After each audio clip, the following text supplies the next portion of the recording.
Orcas have become an iconic animal in the West Coast, and people love them. And 50 years ago, when the very first one was captured off of East Point on the island here, they were despised. They were considered to be a pest. They thought there were thousands of them. The fishermen were soliciting the government to get rid of them. And they were called blackfish.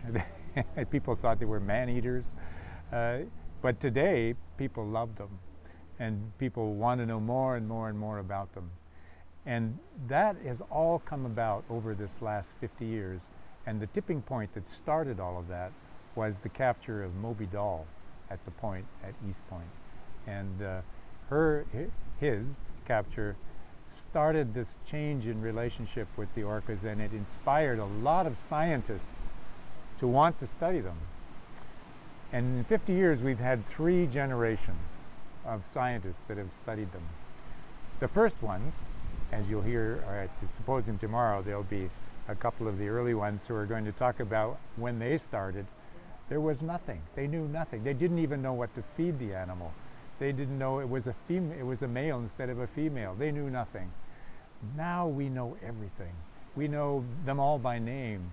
We know their families, and we know how much trouble they're in. We're at a point where we need to use this information and to apply it well. The oceans are in trouble, with acidification, with temperature change, with pollution.